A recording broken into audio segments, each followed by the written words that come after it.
हरे कृष्णा कृष्ण कृष्ण हरे हरे, हरे राम राम राम हरे हरे। श्री बृहद भागवतामृतम। हम लोगों ने श्रवण किया था श्री नारद जी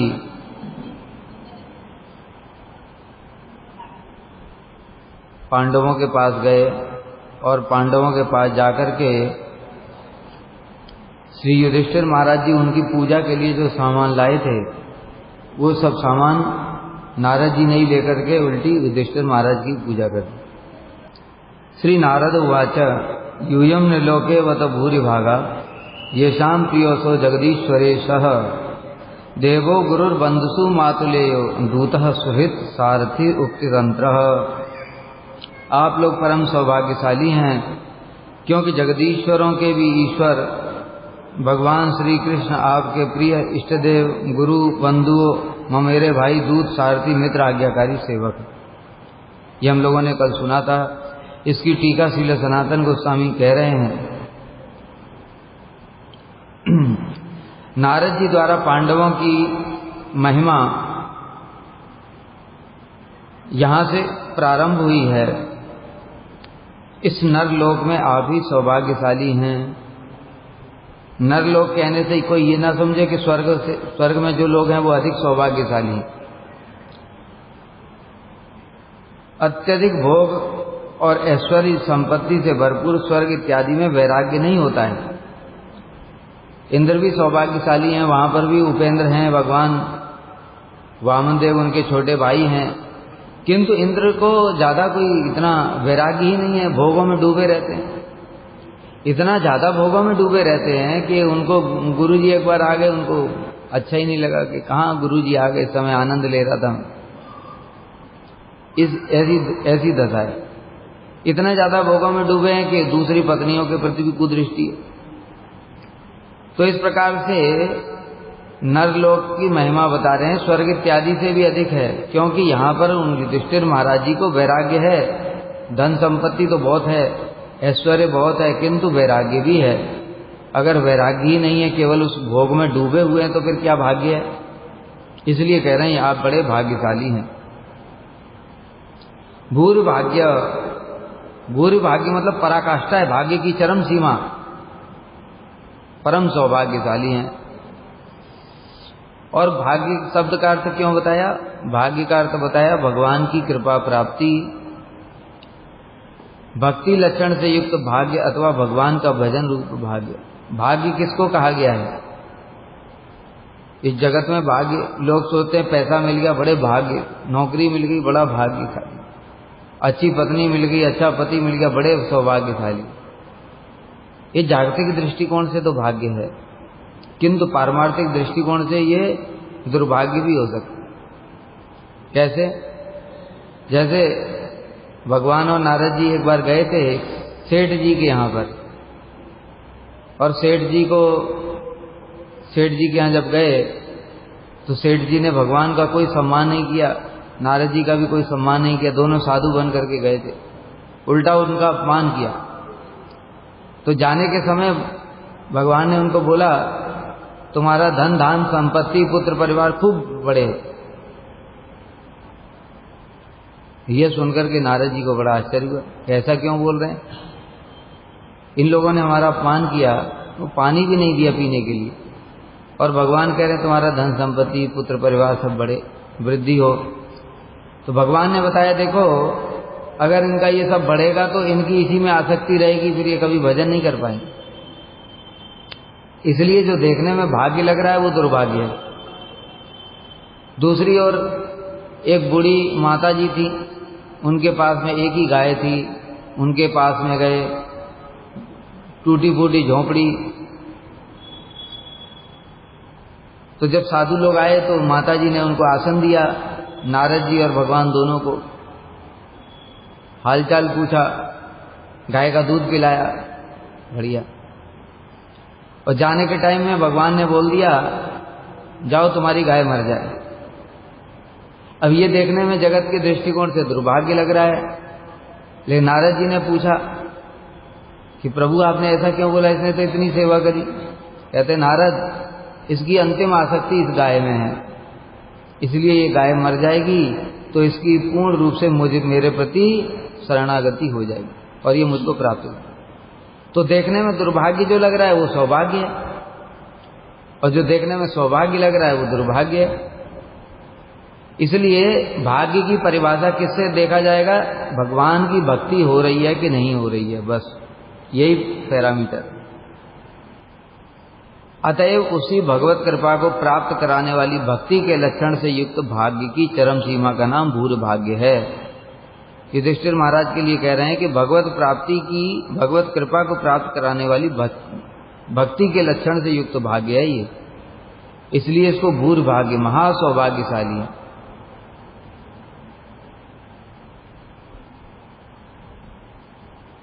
अथवा जो भगवान की कृपा के अंशीदार हैं, अतः पांडवगण ही भूर्भाग्य हैं। उसका कारण बताते हुए कह रहे हैं, ब्रह्मा रुद्र आदि ईश्वरों के भी जो ईश्वर हैं वे देवकी नंदन आप लोगों के प्रिय हैं। और क्या भाग्य है कि देखो, जो देवकी नंदन हैं, ब्रह्मा रुद्र आदि ईश्वरों के भी जो ईश्वर हैं भगवान, वो आपके प्रिय हैं, इसलिए भूरि भाग्य कहा गया। क्योंकि भगवान से प्रेम होना कोई साधारण नहीं है, बहुत सौभाग्य की जरूरत है। जगत में किसको भगवान से प्रेम है? हम लोगों को ही कौन सा प्रेम है? हम लोग उस प्रेम हो जाए इसके लिए प्रार्थना कर रहे हैं, सारा जीवन क्या, सारे जन्म पे जन्म बीतते जाते हैं, किंतु भगवान से प्रेम नहीं होता। अगर भगवान से प्रेम हो गया तो भगवान तो फिर तुरंत ही धाम को ले ही जाएंगे। नारद जी और भी कह रहे हैं, देवकी नंदन आप लोगों के केवल प्रिय ही नहीं है, इष्ट देव, गुरु और बांधव भी हैं। इष्ट देव का मतलब नित्य उपास्य। पांडव लोग और किसी की उपासना नहीं करते, वो कृष्ण की ही उपासना करते हैं। और दूसरा, इष्ट देव क्या करते हैं? जो कुल देवी देवता होते हैं इष्ट देव, वो समस्त विपत्तियों से रक्षा करते हैं। जो भी विपत्तियां आती है ना, वो इष्ट देव रक्षा करते हैं। जैसे श्री प्रहलाद महाराज हैं, उनके इष्ट देव है नरसिंह देव, तो नरसिंह देव उनकी सब प्रकार की विपत्तियों से रक्षा करते हैं। इसलिए कुल देवी देवता जो होते हैं वो भी इसी प्रकार से रक्षा करते हैं। कितनी बार ऐसे हमने अपने आंखों के सामने उदाहरण दिए। एक बार एक घर में जो एक व्यक्ति के ऊपर में भूत आ गया, तो थोड़ी देर बाद ही उसके ऊपर में उसकी जो बहन थी उसके ऊपर में कुल देवी आ गई, और वो कुल देवी ने उसके बाल पकड़ करके भूत की जो पिटाई करी, तू आई कैसे? हाँ जी, ये सामने की मतलब हमारे जानकारी में ऐसी घटना हुई। तो कुल देवता रक्षा करते हैं, लेकिन आजकल क्या है, कोई कुल देवी देवता को भी नहीं मानता। इसलिए पहले परंपरा होती थी कि जो भी विवाह होगा, संतान उत्पन्न हो, कुछ भी होगा, कुल देवी देवता की पूजा होगी। कुल देवी देवता रक्षा करते सब प्रकार की विपत्तियों से। अभी कोई कुल देवी देवता को ही नहीं मानते, कुछ नहीं मानते, अभी तो सब खत्म, नास्तिक हो गए, सब नास्तिकवाद फैल गया है।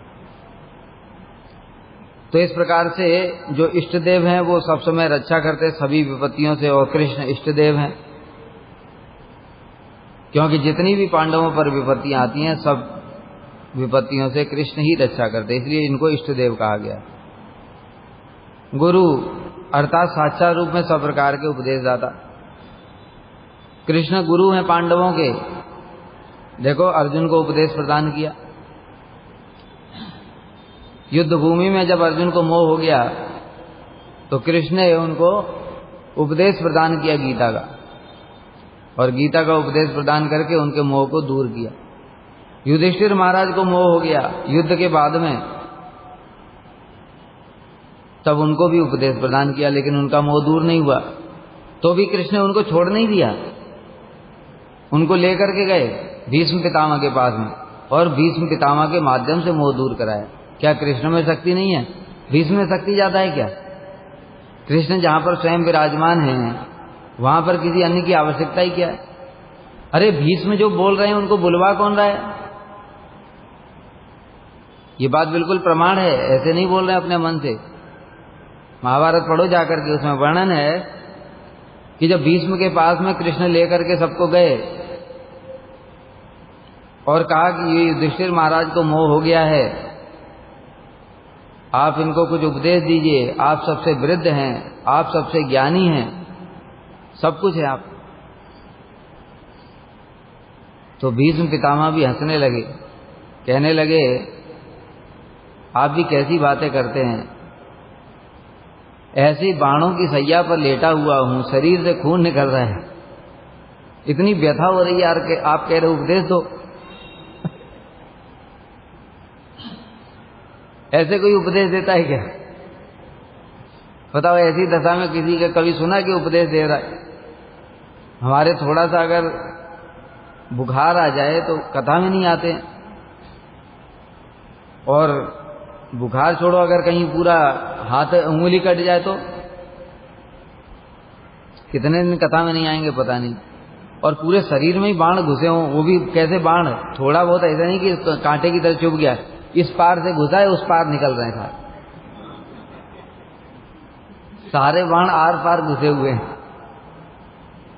अगर कोई हमारे एक बाण मार दे ऐसे हाथ में ही, यहां पर ही मार दे, इस पार से उस पार निकाल करके दे दे, और उसके बाद कहे सुनो बैठो कथा सुनाता हूं,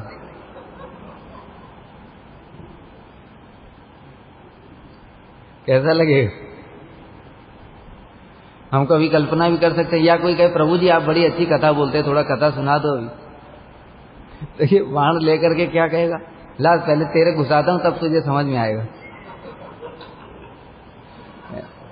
मैं दर्द से मर रहा हूं और तुझे कथा सुननी है। तो एक बाण भी हम सहन नहीं कर सकते, और भीष्म के सारे शरीर में ही बाण घुसे हुए। तो इसलिए जब उन्होंने ऐसा कहा तो भगवान ने अपना जो अमृत हस्त है उनके स्पर्श कर दी। अमृत हस्त के स्पर्श करते हुए उनका सारा पीड़ा दूर हो गई, है ना। भगवान का जो स्पर्श है होता है ना, अमृत है। जब बाली और सुग्रीव का युद्ध हो रहा था, भगवान ने बाली के पास में सुग्रीव को भेजा, जाओ युद्ध करो, मैं मार दूंगा पीछे से बाण, चिंता मत करो तुम। सुग्रीव को डर तो लग रहा था, क्योंकि बाली अगर जरा से चूक गए, भगवान पहले तो परीक्षा ली इसलिए। सुग्रीव को कोई विश्वास नहीं था, जानता था बाली ने रावण को ऐसे कांख में दबा लिया, उसको कौन मार सकता है। रावण त्रिलोक विजयी, इंद्र को भी हरा करके बैठा, बंदी बना रखा है देवताओं को, उसको बंदी बना करके कुएं के उल्टा लटका, शनि को तो उल्टा लटका दिया। जो शनि से सारी दुनिया डरती है ना, उसको तो उल्टा लटका दिया था कुएं में। ऐसे सारे देवताओं को बंदी बना करके रखा हुआ है। उस रावण को बाली ने ऐसे दबा करके रखा था, जैसे तैसे पूजा कर रहा था। एक दिन बाली तो मौका मिला, निकल के भाग गया, दोबारा दिखाई नहीं दिया। इतना शक्तिशाली बाली, उसको कोई कैसे मार सकता है। इसलिए सुग्रीव को विश्वास नहीं हुआ। हनुमान जी ने कहा प्रभु हैं, मार देंगे सुग्रीव को। हनुमान जी तो पार्षद हैं, लेकिन सुग्रीव को तो विश्वास नहीं हो रहा है। इसलिए सुग्रीव ने कहा ऐसे नहीं प्रभु, परीक्षा देनी पड़ेगी। कहते ठीक है, बताओ क्या करना है। कहते ये ताल का वृक्ष है, जो बाली है वो एक बाण से इनको भेद देता है। तो भगवान ने एक बाण लिया, सारे ताल के 7 ताल के वृक्षों को भेद दिए। तब उसको विश्वास हुआ, हाँ मार सकते हैं बाली को। इसलिए भगवान ने जैसे तैसे समझा बुझा करके, डरते डरते बाली गया, ललकारने के लगा उसको। बाली आया, कहता है अच्छा ठीक है आ जाए बता दो। और युद्ध शुरू हुआ। अभी युद्ध क्या होना है उसमें, बाली के अंदर तो इतनी शक्ति है उसको तो सुग्रीव की शक्ति की भी जरूरत नहीं। उसके तो वरदान था ना कि जो दूसरा युद्ध करेगा उसकी आधी शक्ति उसमें आ जाएगी। वो पहले से इतना शक्तिशाली, उसको बाली की शक्ति, उसको सुग्रीव की शक्ति की जरूरत ही नहीं है। उसने मारा 2-3 तो सुग्रीव के तो प्राण ही निकल गए। जैसे तैसे जान बचा करके भागा, और डर रहा है। जैसे तैसे जान बच गई। भगवान ने कुछ किया नहीं, प्रभु ने बाण ही नहीं चलाया, मुझे भेज दिया मरने के लिए वहां पर, और इतना पिटवाया मुझे बाली के हाथों। जैसे तैसे जान बची है। तो रोने लगा भगवान के सामने आकर के। तो भगवान ने समझाया, देखो बाली सुग्रीव, तुम दोनों भाइयों की शकल है एक जैसी, और मैं जब लड़ रहे थे तो मुझे समझ नहीं आ रहा था कि कौन सुग्रीव है कौन बाली है। अगर मैं बाण मार देता तुम्हारी जगह, बाली की जगह तुमको बाण लग जाता, फिर क्या होता। तो इसलिए मैंने बाण नहीं चलाया। तो बेचारा जो व्यथा से पीड़ित था, भगवान ने कहा तुम एक बार और जाओ। अभी तो उसके जैसे तैसे प्राण बचा करके आया, दोबारा जाने की हिम्मत कैसे होगी बताओ। जब जाने के लिए राजी नहीं हुआ किसी प्रकार से, तो भगवान ने फिर अपना अमृत हस्त उस पर स्पर्श किया। जैसे ही अमृत हस्त स्पर्श किया, तुरंत उसकी सारी पीड़ा दूर हो गई, फिर वैसी शक्ति आ गई। तब उसको समझ में आया, हाँ तब दोबारा गया था, नहीं ऐसे तैयार नहीं होने वाला था वो। अरे मरी गया था वो, क्या तैयार होता युद्ध करने के लिए दोबारा। तो इस प्रकार से जो भगवान का स्पर्श है वो अमृत है। उनके स्पर्श करते ही सारे रोग, व्यथा, व्याधि सब कुछ दूर हो जाता है ना। कुष्ठ विप्र को आलिंगन किया था महाप्रभु ने, आलिंगन करते ही उसका दिव्य शरीर प्राप्त हो गया था। तो उसी प्रकार से जो भीष्म हैं, उनको जब भगवान ने स्पर्श कर दिया तो उनकी सारी व्यथा, बताओ कितनी पीड़ा हो रही होगी, बताए ना, बाण सारे शरीर में अंदर से बाहर निकले हुए हैं, पूरा आर पार, वो सारी व्यथा खत्म हो गई। और भगवान ने वरदान दिया, हे पितामह, आपने जो कुछ भी सुना, जो कुछ भी नहीं सुना, जो कुछ आप जानते हैं, जो कुछ भी नहीं जानते हैं, सारे वेद शास्त्र पुराण सब कुछ आपके हृदय में प्रकाशित हो जाए। तो भगवान ने ये बात पहले बोली है, तब तो प्रकाशित हुए सारे। ऐसा नहीं, पितामह को ज्ञान तो बहुत था, लेकिन तभी कुछ तो बचा ही होगा।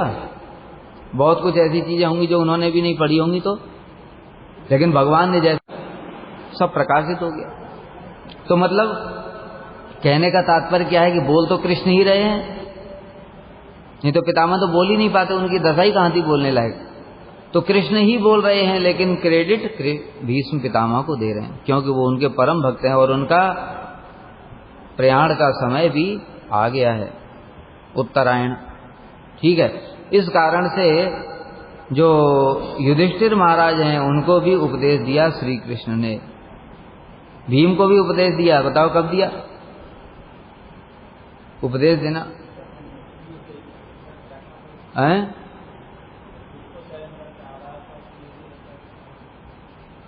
तो हनुमान जी ने दिया था। उपदेश देने का मतलब क्या है? उपदेश जैसे अर्जुन को उपदेश दिया, युधिष्ठिर को उपदेश दिलाया, ऐसे भीम के प्राणों की रक्षा करी थी। जब ये युद्ध चल रहा था तो जो भीम ने अश्वत्थामा नामक हाथी को मार दिया, और उसके बाद द्रोणाचार्य को बोल दिया, मैंने अश्वत्थामा को मार दिया, मैंने अश्वत्थामा को मार दिया, अश्वत्थामा को मार दिया। तो द्रोणाचार्य जी ने फिर युधिष्ठिर से पूछा, उन्होंने बताया कि अश्वत्थामा मारा गया, किंतु वह हाथी है। उसी समय इतना शोर हुआ, शंख बज गए सारे, कि उनको सुनाई नहीं दिया वो हाथी है। अभी तो द्रोणाचार्य बिल्कुल दुखी होकर के युद्ध भूमि में ही अस्त्र शस्त्र रख दिए और बैठ गए। धृष्टद्युम्न ने गला काट दिया। ये जब अश्वत्थामा को बात पता चली तो बड़ा क्रोध हुआ, भयंकर क्रोध में आ गया अश्वत्थामा, और उसने आकर के गुस्से में आकर के नारायण अस्त्र चला दिया। नारायण अस्त्र का कोई काट नहीं है, तो सारी सेना का जलाने लगा नारायण अस्त्र। तो जब नारायण अस्त्र सारी सेना को जलाने लगा तो कृष्ण ने कहा, देखो पांडवों, ये नारायण अस्त्र है, इसकी कोई काट नहीं है। नारायण की क्या काट है? अभी तो बताया ना, सर्व देवेश्वरेश्वर, समस्त देवताओं के भी देवता हैं, उनके ऊपर कुछ नहीं है, तो उनके अस्त्र को कौन काट पाएगा? ब्रह्मा के अस्त्र को तो नारायण काट सकते हैं, नारायण के अस्त्र को कौन काटेगा? इसलिए इनका एक ही काट है, वो है शरणागति। यह उपदेश दिया था भगवान ने, शरणागत हो जाओ, अपनी सारी सेना में घोषणा कर दो, सब लोग अस्त्र शस्त्र रख करके हाथ जोड़ करके खड़े हो जाओ, अभी नारायण अस्त्र शांत हो जाएगा। अगर किसी ने इनका विरोध करने की कोशिश की तो और प्रचंड हो जाएगा, सब जला करके भस्म कर देगा। इसलिए अर्जुन ने अपना गांडीव रख दिया, युधिष्ठिर महाराज ने अपने अस्त्र शस्त्र, नकुल से सबने रख दिए, सारी सेना ने रख दिए। अभी नारायण अस्त्र शांत हो गया, भीम ने नहीं रखा। अरे मैं इसको देख लूंगा वो गदा से। तो अर्जुन जैसे गांडीवधारी देख नहीं पा रहे हैं, और भीम कैसे देख लेंगे? इसलिए सबने समझाया, नहीं नहीं, लेकिन वो मानते ही नहीं है। तो नारायण अस्त्र बड़ी तेजी से उनकी तरफ आने लगा। जब एकदम पास आ गया तब कृष्ण ने कहा कि मझले भैया अब तो रख दो, अब तो गदा छोड़ दो। तब देखा भीम ने कि हाँ अब तो कोई प्राण बचने का और कोई उपाय नहीं है। तब उन्होंने गदा रख करके जैसे ही हाथ जोड़े वहीं नारायण अस्त्र रुक गया। तो इस प्रकार से भीम को भी उपदेश दिया, दुर्योधन के युद्ध के समय में भी उपदेश दिया, भगवान ने सबको उपदेश दिया। इसलिए गुरु हैं। गुरु केवल शास्त्र का ही उपदेश नहीं देते, प्राणों की रक्षा भी तो करते हैं। ये तो प्राणों की रक्षा वाले उपदेश प्रदान किए भीम को कितनी बार। तो इस प्रकार से गुरु हैं वो बांधव, अर्थात जन्म आदि के संबंध के कारण बांधव हैं। जन्म के संबंध मतलब जो कुंती देवी हैं उनकी बुआ हैं कृष्ण की, और वो बुआ के पुत्र हैं सब। बुआ का पुत्र भाई होता है। और मातुले अर्थात मातृ संबंध से कुटुंबी हैं। और बंधु शब्द से जन्म आदि संबंध से भी बंधु अथवा वैसे बंधुओं में भी मातुले अथवा बुआ के पुत्र संबंध से भ्राता हैं, ये तो बता ही दिया। इस प्रकार भ्रातृवत परस्पर सौहार्द के प्रदर्शन के कारण वे परम स्नेह के पात्र हैं। वे आपके दूत हैं। ये सब संबंध बता रहे हैं पांडवों के ऊपर। क्यों पांडव क्यों महाभाग्यशाली, यूयम लोके बद भूर भाग्य, महाभाग्यशाली हैं पांडव। क्यों हैं? इन कारणों से। गुरु हैं, वो आपके इष्ट देव हैं, बांधव हैं, और क्या है? दूत हैं। दूत मतलब क्या? भगवान ने स्वयं ये दूत का कार्य स्वीकार किया था। जब विराट नगर में युद्ध हुआ, विराट युद्ध हुआ, कौरव लोग हार गए, उसी दिन अज्ञातवास खत्म हो गया था। अज्ञातवास खत्म हो चुका था। और अर्जुन ने जब इनको परास्त कर दिया तो अभी तो उनको और समझने की कोई बात ही नहीं थी कि ये अर्जुन ही है गांडीवधारी। हो तो बृहन्नला बन करके आया था, लेकिन समझ गए कि ये भेष बदल करके अर्जुन ही है, क्योंकि और कौन परास्त कर सकता है? भीष्म को, द्रोण को, कर्ण को, सबको परास्त कर दिया। तो इसलिए दुर्योधन कहने लगा हमने इनका अज्ञातवास भंग कर दिया है, इनको दोबारा से 12 वर्ष का वनवास और 1 साल का अज्ञातवास होगा। तब भीष्म और द्रोण ने समझाया देखो ये गणना के अनुसार इनका अज्ञातवास पहले ही समाप्त हो चुका है। तो इस प्रकार से बातें जब चल रही थी और उधर विराट नगर में भी कहे कि हम क्या करें, अब बताओ। उनको पास में कोई जाना चाहिए जो कहे उनसे भाई कि अब तो हमने अज्ञातवास पूरा कर लिया है, अब हमारा राज्य वापस दे दो, तुम लोगों ने राज्य लिया था हमारा। अब बोलने के लिए कौन जाएगा? तो कृष्ण ने कहा मैं चला जाऊंगा। तो मतलब दूत का कार्य भी किया उन्होंने। दूत का कार्य मतलब सेवक है दूत, और दूत का अपमान भी कर देगा दूसरा राजा, और किया भी। जब कृष्ण स्वयं दूत बन करके आ रहे हैं तो भीष्म और द्रोण ने बड़ा समझाया। किसको? दुर्योधन को तो समझाने से कोई फायदा नहीं है। युधिष्ठिर को, धृतराष्ट्र को समझाया। महत्वाकांक्षा तो धृतराष्ट्र की ही थी। दुर्योधन तो केवल मोहरा था, क्योंकि अगर धृतराष्ट्र आदेश दे देता तो दुर्योधन कुछ नहीं कर सकता। तो उसके पास में क्या था? उसके पास में कोई शक्ति नहीं थी, केवल कर्ण उसके पक्ष में था बस। कर्ण उसका ब्लाइंड फॉलोअर था। भीष्म और द्रोण उसके फॉलोअर नहीं थे, ये उसके विरोधी थे। लेकिन धृतराष्ट्र उसका पक्ष में लेता था, और ये लोग धृतराष्ट्र के प्रति इनकी निष्ठा थी। क्यों? उन्होंने वचन दिया हुआ था कि जो राजगद्दी पर बैठेगा उसमें मैं अपने पिता का रूप देखूंगा। भीष्म पितामह तो अपनी प्रतिज्ञा से बंधे हुए थे, और राजगद्दी पे दुर्योधन नहीं बैठा है, राजगद्दी पे धृतराष्ट्र बैठा है। इसलिए अगर वो बोल देते धृतराष्ट्र कि जब पांडवों को राज्य दे दो, तो दुर्योधन विरोध भी नहीं कर सकता था। भीष्म उसको 1 मिनट में बंदी बना लेते। लेकिन धृतराष्ट्र तो नहीं बोलता था। वो आंखों से अंधा नहीं था, वो बुद्धि से भी अंधा था। उसको प्रतिष्ठा की कामना, देखो यही तो कितनी बड़ी माया है। अरे जिसको दिख भी नहीं रहा है कि मैं राजा हूं, मुकुट पहन करके ऐसे छू छू करके देखता था। ये हीरा लगा हुआ है, ये चमक रहा होगा, इसको भी नहीं छोड़ना चाहता है। बताओ, बुढ़ा हो गया, पुत्र पौत्र सब जन्म ले लिया, सब हो गया, किंतु फिर भी आसक्ति नहीं छूटती है। तो इसलिए इन लोगों ने धृतराष्ट्र को समझाया कि देखो स्वयं कृष्ण आ रहे हैं, अभी कोई साधारण व्यक्ति नहीं आ रहा है, इसलिए धृतराष्ट्र ये तुम्हारे सामने मौका है, अभी तुम कुछ ऐसा काम नहीं करना, जो कहते हैं उनको मान लेना, क्योंकि वो कोई साधारण दूत नहीं है वो, इसलिए जो कहते हैं उसको स्वीकार कर लेना। ऐसे करके बोल दिया। अब आए कृष्ण दूत बन करके, और भीष्म द्रोण इत्यादि ने बड़ा सम्मान किया, विदुर ने भी, सबने सम्मान किया उनका। और जब सभा में बैठी सभा, तो फिर कृष्ण ने बताया कि महाराज देखो मैं अपना उनका प्रतिनिधि बन करके आया हूं, और बात ऐसी हुई थी कि 12 वर्ष के वनवास और 1 वर्ष के अज्ञातवास के बाद में आप राज्य वापस कर दोगे, तो आप वापस दे दो। तो उस धृतराष्ट्र तो कुछ बोलता ही नहीं है, क्योंकि उसके मन में कुछ बोलने की इच्छा भी नहीं है, देना नहीं चाहता ना, अभी बोले कैसे का। इसलिए दुर्योधन तब तक बोल दिया, कहने लगा अरे काहे का राज्य, हमने राज्य जीता था और शर्त ये हुई थी कि 12 साल का वनवास और 1 साल का अज्ञातवास, अगर भंग हो गया तो फिर इनको जाना पड़ेगा, इनको दोबारा अपने आप चले जाना चाहिए वनवास करने की, क्योंकि हमने इनका व्रत वो भंग कर दिया। तब सभी जो भीष्म है, द्रोण है, सब कहने लगे नहीं वनवास तो पूरा हो गया, अज्ञातवास भी पूरा हो गया, कृष्ण भी कह रहे हैं लेकिन सुनता ही नहीं है। और ये जो धृतराष्ट्र है वो ये भी नहीं बोलता है कि तुम चुपचाप बैठ जाओ, कुछ नहीं बोलता है, वो जो बोल रहा है उसको सुनता रहता है, क्यों, उसकी भी वही इच्छा है, इसलिए प्रतिवाद भी नहीं करता है।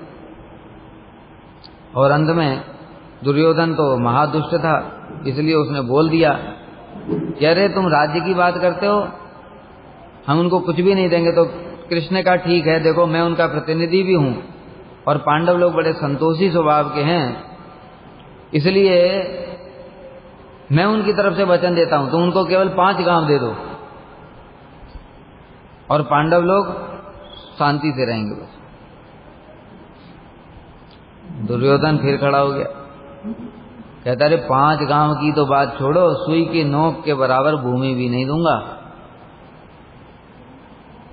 तब फिर थोड़ा कृष्ण को भी गुस्सा आ गया, क्यों अपनी तू मां को वो बनाना चाहता है, पुत्रहीन बनाना चाहता है, संतानहीन बनाना चाहता है। बस इतना सुनते ही तो दुर्योधन से और रहा नहीं गया, उसने सैनिकों के पकड़ लो इस ग्वाले को, बस हो गया खेल। पकड़ने की कोशिश की, भगवान ने वहीं पर विराट स्वरूप दिखा दिया, कौन पकड़ेगा उनको। इसलिए भगवान दूत बन करके गए, उनका अपमान किया दुर्योधन ने। किसके लिए ऐसा करके गए, कितना प्रेम होगा सोचो पांडवों के प्रति, कि भगवान को पता है वहां अपमान होने वाला है, फिर भी भगवान जा रहे हैं। अरे भगवान का अपमान करने की शक्ति किसमें, भगवान के नाम का भी कोई अपमान नहीं कर सकता है ना, उसको भी कितना दंड मिलता है नाम अपराध करने वाले, और स्वयं भगवान है उनका भी अपमान कर रहा है। तो सोचने वाली बात है कि भगवान का पांडवों के प्रति कितना प्रेम है, उस प्रेम के वशीभूत होकर के भगवान अपना अपमान सहन करने के लिए भी चले गए। इतना तो हम भी नहीं कर पाते, इतना भगवान ने कर लिया। हम लोगों की तो कोई वैल्यू नहीं है, फिर भी हमको पता है वहां अपमान होगा तो भी जाएंगे नहीं। शिव जी गए थे दक्ष प्रजापति के यज्ञ, नहीं गए थे, और कृष्ण को सब कुछ पता है तब भी चले गए। कितना प्रेम, ये प्रेम की अधिकता को दिखाता है।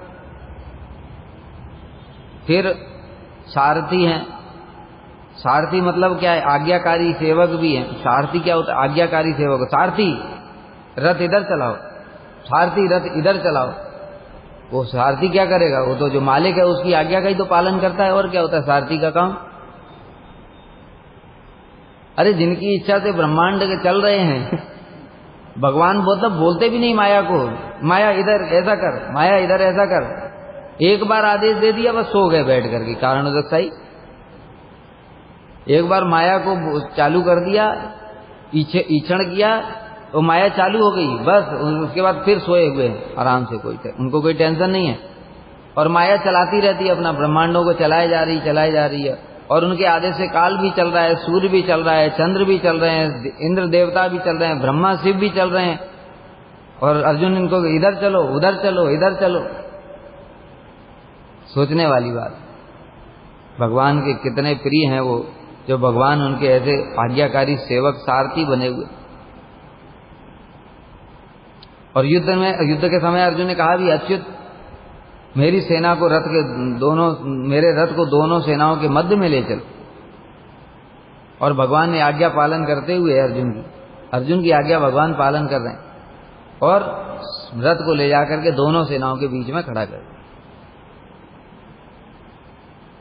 इस प्रकार से उनके आज्ञाकारी सेवक होकर के भगवान विराजमान हैं। और क्या कहूं, वे आज्ञाकारी सेवक हैं। जैसा आप लोग जैसे आदेश देते हैं वैसे आदेश का पालन करते हैं।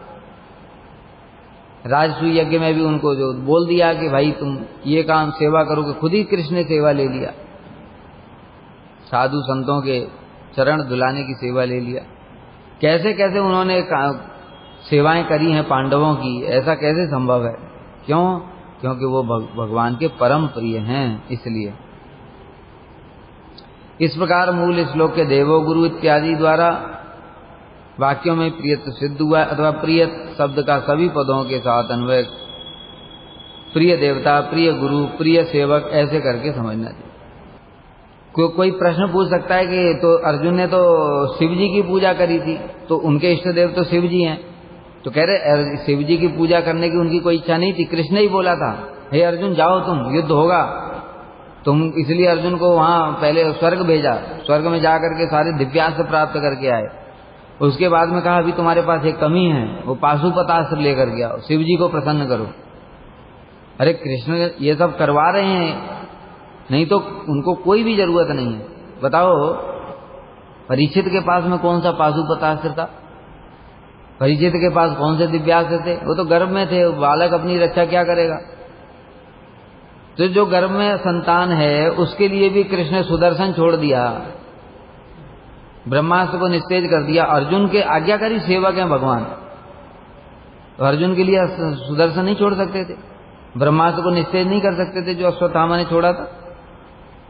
कर सकते थे, लेकिन कृष्ण की इच्छा है, इसलिए उन्होंने कहा जाओ तुम शिव जी से पाशुपतास्त्र ले आओ। तो इसलिए उनकी पूजा करी। इसका मतलब ये नहीं वो इष्ट देव। दूसरा गुरु बोला, तो कोई कहेगा अरे उनके गुरु तो द्रोणाचार्य जी हैं, कृष्ण कहाँ हैं? कहते द्रोणाचार्य जी भी लीला के लिए ही गुरु हैं, वास्तव में गुरु उनके कृष्ण ही हैं। सारार्थ यह है कि ब्रह्मा रुद्र आदि केवल, और बताया अंत में जो शब्द प्रयोग किया क्या, जगदीश्वरेशः, बड़ा महत्वपूर्ण शब्द है जगदीश्वर। जितने जगत के ईश्वर हैं, जैसे ब्रह्मा रुद्र आदि ईश्वर हैं, उन ईश्वरों के भी आप ईश्वर हैं। नौमी ईड्य, आपको प्रणाम करता हूं। ईड्य मतलब सबके पूज्य, ब्रह्मा और शिव इत्यादि के भी पूज्य हैं। अथवा ब्रह्मा रुद्र आदि केवल नियंता रूप में ही उपास्य हैं और श्री कृष्ण प्रिय इष्ट देव के रूप में उपास्य हैं। इस प्रकार ये सब बताया कि आप लोग, जो श्री सनातन गोस्वामी यहाँ पर कह रहे हैं कि आप लोग ही जगत में परम सौभाग्यशाली हैं, क्योंकि भगवान का आपके साथ में इस प्रकार से अनेक प्रकार का संबंध है। और तो बात छोड़ो, भगवान आपके आज्ञाकारी सेवक ही हैं। यो ब्रह्म रुद्रादि समाधि दुर्लभो वेदोक्त तात्पर्य विशेष गोचरः श्रीमान नृसिंह किल वामनश्च श्री राघवेंद्रोपि यद अंश रूपः। और क्या बता रहे हैं, यो ब्रह्म रुद्रादि समाधि दुर्लभो, अरे वो भगवान जो ब्रह्म रुद्र आदि के द्वारा समाधि में भी दुर्लभ हैं। कल ही कीर्तन किया था ना, यद्यपि समाधिसु विद्रपि पश्यति न तव नखाग्र मरीचिम, तव नख अग्र मरीचिम। समाधिसु जो विधि है, विधि ब्रह्मा जी, वो समाधि में भी आपके नख की अग्र भाग की कांति यानी ब्रह्म ज्योति, उसका भी दर्शन करने में समर्थ है।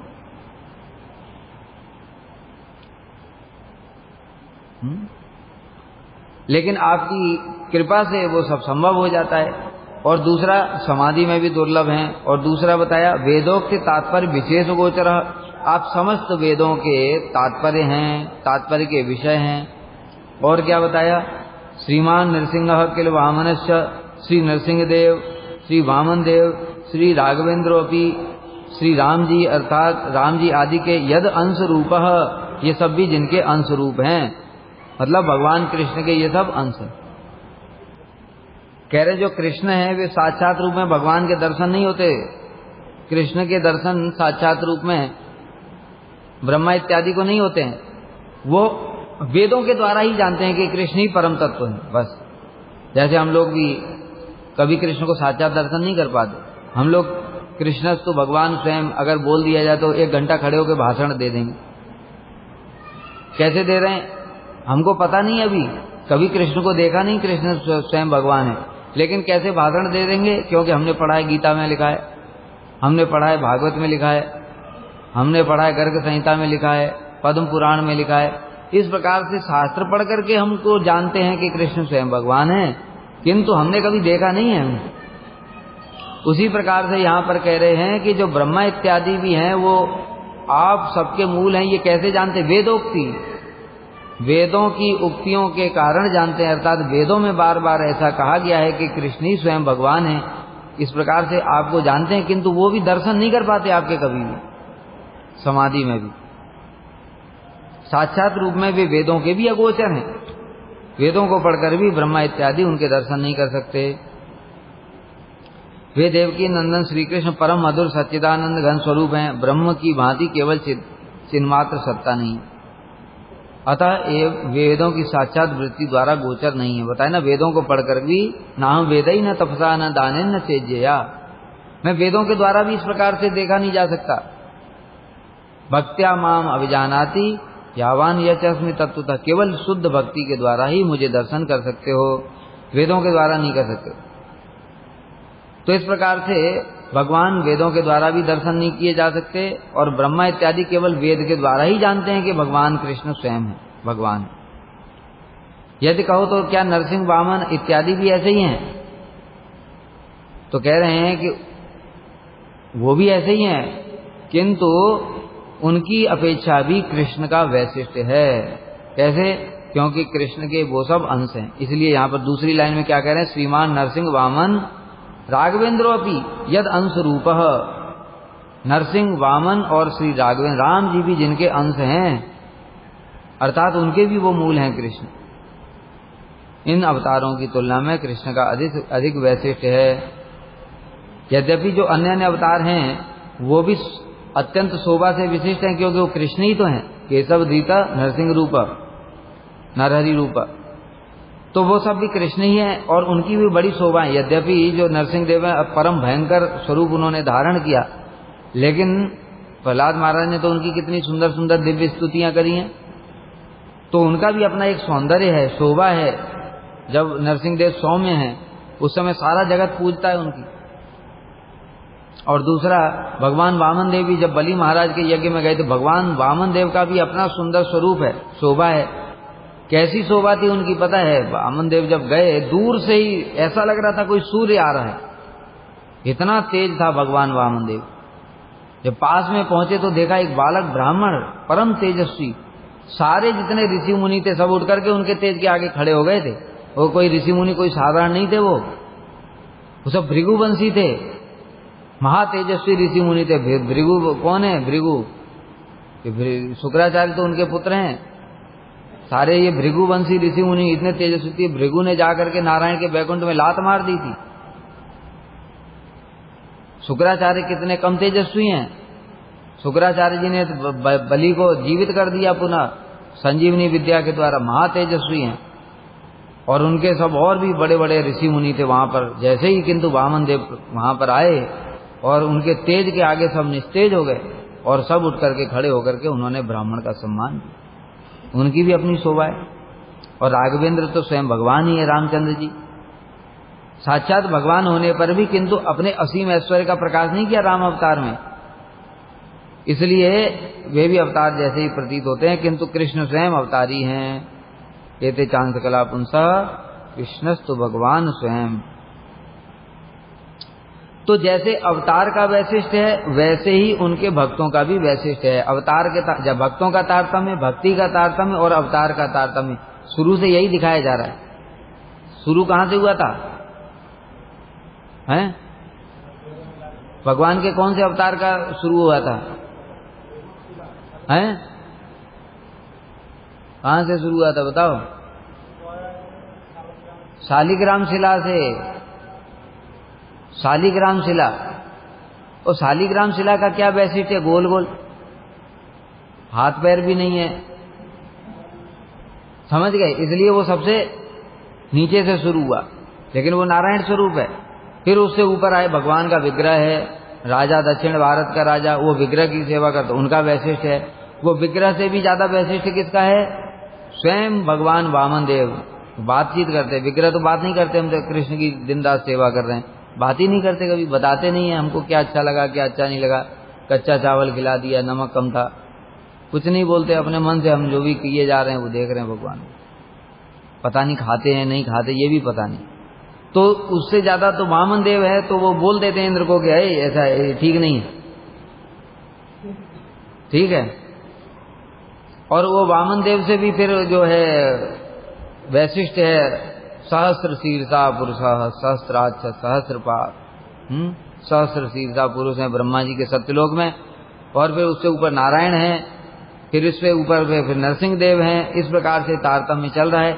तो जैसे भगवान के अवतारों का तारतम्य चल रहा है, वैसे ही उनके भक्तों का भी तारतम्य। वही देखो, उनके जो भक्त हैं उन्होंने देखो, जो शालिग्राम सेवा करता था ब्राह्मण, उसने क्या बताया? मैं श्रेष्ठ नहीं हूं, वो राजा श्रेष्ठ है, उसका ऐश्वर्य भी ज्यादा है, और वो ठाकुर जी की सेवा करता है विग्रह की, तो उसका वैशिष्ट सच में ही अधिक था, क्योंकि वहां पर शालिग्राम से विग्रह का वैशिष्ट ज्यादा है।